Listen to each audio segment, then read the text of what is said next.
반미 좌주화 운동에서 노동자의 역할과 과제에 대해서 토론해 주시겠습니다. 네, 반갑습니다. 민주노총 서울본부 반전평화통일위원장 서다혜입니다. 먼저 이 기라성 같은 선배님들 앞에서 이 발제문과 별 이견도 없는데 토론을 하게 돼서 매우 당혹스럽고 또 영광스럽기도 합니다. 어쨌든 보시면 아시겠지만 자료 중에서 제가 제출한 토론문이 가장 짧습니다. 그만큼 이제 발제문에 대해서 별다른 이견이 없다는 것을 간증하고 있는 거라고 이해해 주시면 되겠습니다. 그 이제 발제문 보시면은 13페이지네요. 마치며 들어가는데 현장 간부들을 만나보면 인단도 하기도 바쁘고 고충 처리하기도 버거운데 반미 투쟁할 시간이 어디 있냐는 몽 섞인 푸념을 종종 듣는다. 예, 제가 이런 몽 섞인 푸념을 많이 했습니다. 실제로 오늘도 지금 조정회의 하고 뭐 오느라 정신이 한 집 하나도 없었고요. 지금 민주노총 5층에서는 작은 사업장 조직화를 위한 초기업 단위 교섭 관련된 워크숍을 하고 있는데 거기 한참 듣고 있다가 막 달려 내려왔습니다. 진짜 뭐 정신이 없고 그러다 보니까 이제 고충 처리 이런 거 신경도 못 쓸 상황이긴 한데요. 진짜로 많이 바쁘긴 합니다. 그럼에도 불구하고 어쨌든 뭐 토론을 좀 하게 된 이유는 그만큼 지금 우리 시대에 지금 이 시기에 반제 반미 투쟁이 우리 사회, 한국 사회 변혁에 결정적 중요성을 가지고 있다라는 사실이 점점 더 명확해지고 더 그 중요성이 한층 더 부각되어 있기 때문에 감히 이 자리에 나와서 좀 말씀을 드리게 됐습니다. 사실 현장에서 보면은 우리 이제 반미 반제 이야기하는 게 너무 어렵습니다. 반미 반제라는 네 글자 말하는 것 자체가 상당히 어려운 일이고 이 네 글자를 말하는 순간 좌번들은 도망갑니다. 그냥 아니면은 길을 닫죠. 한참 임금 인상하고 이렇게 뭐 우리 사장 새끼 나쁜 새끼 이런 이야기 하면은 특히 좋아하다가 그냥 미국 놈들 새끼들 나쁜 새끼들이 하면은 그냥 앞에서는 아무 말 안 합니다. 앞에서는 아무 말 안 하는데 두 번 다시 저랑 술을 마시거나 같이 어디 길을 걸어간다거나 어디 집회를 가자라고 했을 때 네네 하면서 나타나지 않습니다. 그런 이유가 어디 있을까 이렇게 고민을 하게 되고 방금 전에 사회자께서 말씀하셨듯이 진짜 이 미국 문제를 대중들이 즉각적으로 알 수 있게 어떻게 구호화시킬 것인가 어떻게 교육할 것인가 숙제입니다 사실.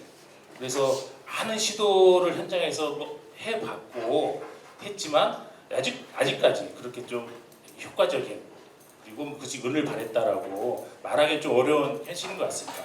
여기에는 여러 가지 이제 사실들 그리고 다양한 이제 이데올로기적 선전 이런 것들이 효과를 발휘하고 있기 때문이다라고 보여주고 특히나 간부대오 내에서 혹은 진보진영 내에서 혹은 운동진영 내에서 여전히 그러한 인식들이 힘을 발휘하고 있기 때문이다라는 생각을 하게 돼서 미국은 제국주의고 한국은 식민지다라는 사실은 변함이 없는 사실이라는 것을 한번 좀 강조를 드리고 싶습니다.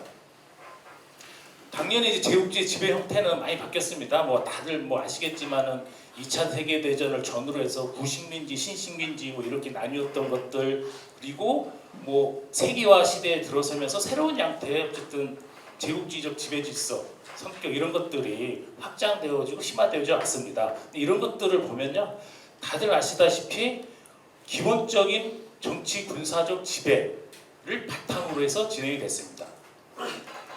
신식민지 체제가 돼서 이렇게 영토적 주권이라든지 자유 해방 이런 것들을 이야기하고 있는데 물론 이제 전 세계 민중들의 투쟁에 의해서 제국주의 후퇴한 측면을 반영한 것도 있겠지만은 혹자는 이런 표현도 합니다. 전묘 제국주의다.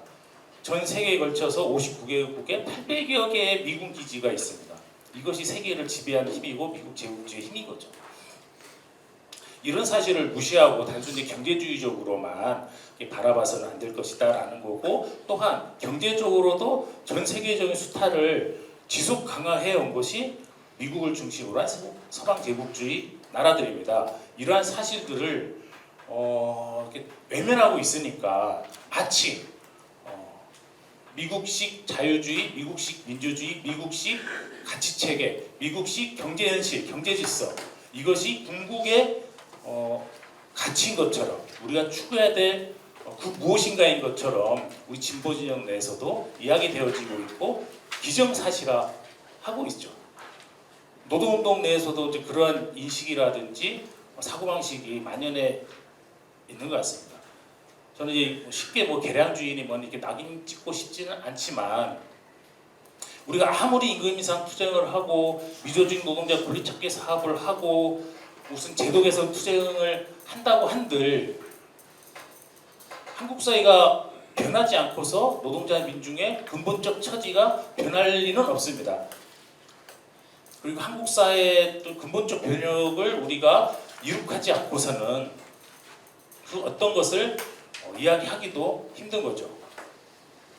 그런데 많은 분들은 여전히 지금 그런 한국 사회 근본적 변혁이라기보다는 눈앞에 제도 개선 투쟁, 작은 권리 찾기 사업, 물론 폄하하는 건 아니지만은 여기에 많이 머물러 있는 것 같습니다.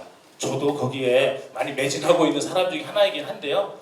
하지만 우리가 이렇게 근본적인 변혁에 대한 지향을 포기하는 순간 그것은 그저 미국식 질서 혹은 미국이 선전해 되고 있는 노동 질서, 노동 체계, 노동 가치를 그냥 온전하고 있는 그대로 받아들이는 수준으로 그칠 수밖에 없다라는 이야기를 카메라가 찍고 있는데 감히 해보고 싶습니다.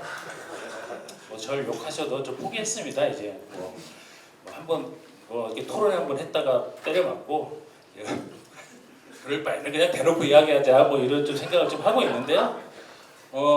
사실 그렇죠. 그리고 아까 이제 발제자 동지가 이제 이야기를 하셨는데 이렇게 나이가 진짜 애람되지만 제가 나이 50이 넘어서서 이렇게 피가 끓는 경우는 처음이었습니다. 다시 제가 이제 청년 세대로 돌아간 듯한 느낌을 좀 받았는데요.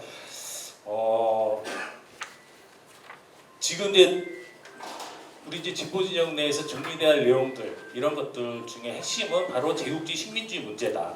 저는 한국 사회의 식민지성을 부정하는 모든 논리들은 다 하나로 귀결된다. 일제강점기 식민지 근대화론과 똑같은 논리 구조로 가고 있습니다. 그냥 경제 규모가 커졌고 아스팔트 막 깔려 있고 서울시 한강 야경이 그냥 휘황찬란하지 않습니까? 그러니까 식민지가 아니라는 겁니다. 그렇지만 식민지냐 아니냐의 여부는 그런 데 있지 않습니다. 아시다시피 주권의 여부죠. 독자적 주권을 행사할 수 있냐 없냐의 문제인데 차라리 흙길 바닥에서 대충 허름한 옷 입고 한호성을 지르고 있는 니제르나 부르키나파소는 뭡니까? 그 아프리카 민중들이 살고 있는 그 나라들이 자주국가인 거죠, 사실. 독립적 행위자로서 자기 역할을 가져갈 수 있기 때문입니다. 그래서 좀 진보 진영 내에서 그런 핵심 문제들이 먼저 좀 정리가 되어야 되겠다라는 좀 고민을 하고 있고요. 그런 측면에 있어서 또 미국의 실체를 폭로하고 제국주의에 대한 선전 교육을 강화하기 위한 공동의 반미 반제 플랫폼이 필요하지 않겠냐라는 고민을 한다. 다양한 이제 연구를 하고 계시는 분들, 교육 활동을 하시는 분들, 실천 활동하고 계시는 분들 많습니다. 이런 자료들을 좀 정리하고 공유할 수 있는 일단 이런 게 있어야 조합원들 대상으로 해서 이야기를 하고 그 이야기를 들은 조합원들이 다음에도 저를 만나서 술을 마시면서 미국놈도 어떻게 때려잡을 것인가 이야기를 할 수 있지 않겠냐. 이런 좀 고민을 좀 하게 되고요. 또 하나는 특히 이제